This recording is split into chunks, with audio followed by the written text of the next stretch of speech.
Oh my god, do you see what time it is? I'm looking at 9:03 and it's 3:15. It's March 15th. It's March Madness. Selections have happened and I'm going to show you how to run your brackets.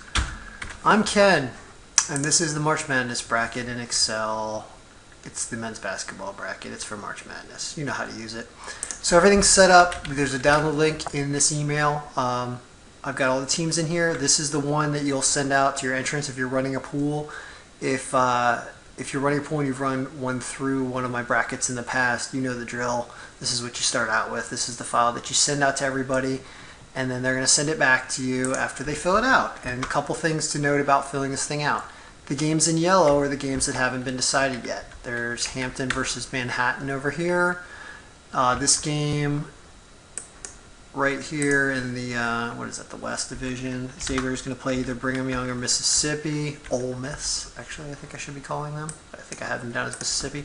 Duke's going to play North Florida or Robert Morris. And I have this whole thing locked so that you can only really click on cells that you need to. That's why it's jumping around real fast. Boise State plays Dayton over here. So, you pick out all the games. I'm not going to do it because it's boring to go through it. But people pick them all out.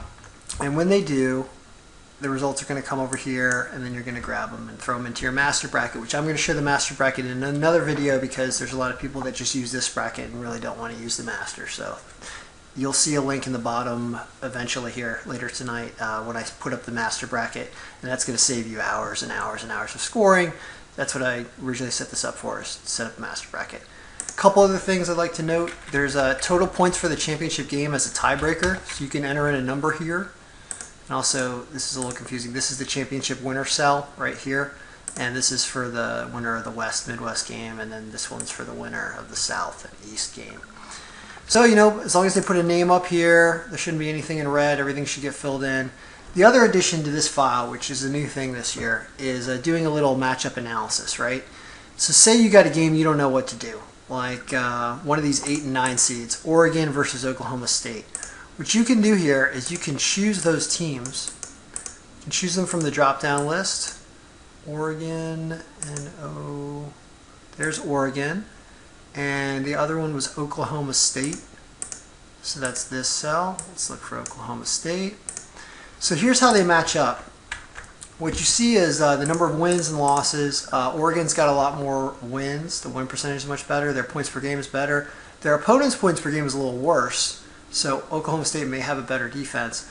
But I guess I would probably choose Oregon based on these stats. And these are just basic. I'm not going player by player. I didn't go too crazy because I just didn't put in tons and tons of hours into figuring out who wins, because I actually never enter a tournament any year. I just do this for hundreds and thousands of other people that use it. I never really enter one of myself. So it's for you guys, but I did do that there to help, so I'd probably choose Oregon if I was going to. Now, when you're done with this, so this thing's locked. If you need to unlock this and you're in most versions of Excel, you're just going to go to Review, and then you have this Unprotect Sheet option right here. And if you unprotect it, you're going to be able to click anywhere. And you're also going to be able to grab this range that you're going to need if you're running a master bracket. You're going to choose the Apex range from up here, this thing called Apex, and then you're going to copy this area, and these are going to go into the master bracket that you're filling out. So I would leave it protected. I just go to protect again and just press OK, and it's going to protect everything and only really let people click in the cells they should be clicking in. I recommend sending it out protected just because people will try to change names for the teams, and that's not going to work because the teams need to be streamlined names, so you don't want them changing any of the names. They are allowed to pick the winner of the play-in games, though, obviously. So that's the bracket so far, and I'll get the master brackets out later. And if you want one, you want a master bracket, send me an email. I'm starting a list. There's a lot of people on it. And I'm taking the people that offer me something, I'm giving them first, and the freebies I'm giving later. So if you want to offer me something, you'll get ahead on the list. That'll help. And you will see more updates from me this week. So happy March Madnessing. Lot of research to do on these teams. Ken Stocks out.